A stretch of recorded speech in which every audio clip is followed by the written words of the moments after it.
je m'appelle Ombeline Gilles, je suis lilloise, j'ai 28 ans et j'ai fondé et je suis la directrice de la cuisine de Jeannette. Donc nous, la cuisine de Jeannette, on est une association. Notre mission, c'est promouvoir une alimentation saine et durable pour tous.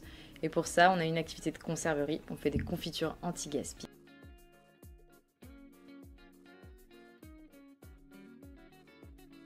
Donc on récupère les fruits et légumes via des maraîchers locaux, donc dans la Melle, mais aussi dans les Hauts-de-France. Et on travaille aussi avec des grossistes qui sont à heure alimentaire, qui ont parfois des fruits invendus.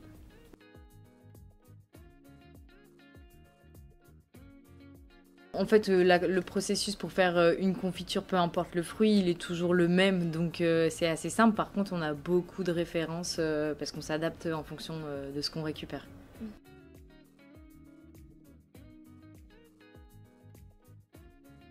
J'ai travaillé dans une ferme pas loin d'ici, à Villeneuve d'Ascq, et en fait l'été ils avaient trop de courgettes, trop de tomates, ils savaient pas quoi en faire, et il y avait besoin de créer un outil de transformation alimentaire.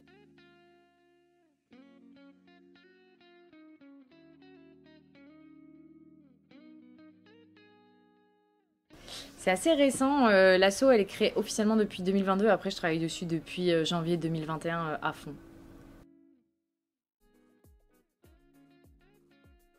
Moi je suis directrice, donc je suis salariée, mais j'ai la chance d'avoir un super conseil d'administration qui prend les décisions stratégiques. Donc il y a 9 bénévoles qui sont au conseil d'administration et après nous on est 6 salariés.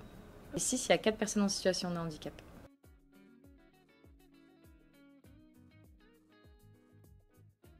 Et notre deuxième mission, c'est d'inclure les personnes en situation de handicap dans la société en créant de l'emploi durable pour ces personnes. Sur le handicap, en fait, je me suis rendu compte assez tardivement que j'avais jamais vraiment échangé avec des personnes en situation de handicap. Et quand je l'ai fait à 23 ans, je me suis dit waouh, c'est ouf, pourquoi je connaissais pas ce monde et pourquoi il me faisait peur.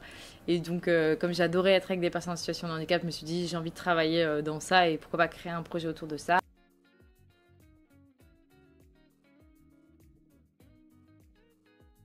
L'idée avec la cuisine de Jeannette, c'est pas juste de faire des produits et de rester un peu caché, c'est aussi de s'ouvrir au monde et de créer du lien. Donc on va dans les écoles, dans les entreprises pour faire de la sensibilisation au handicap via des ateliers. On a Drifa qui s'occupe de ça.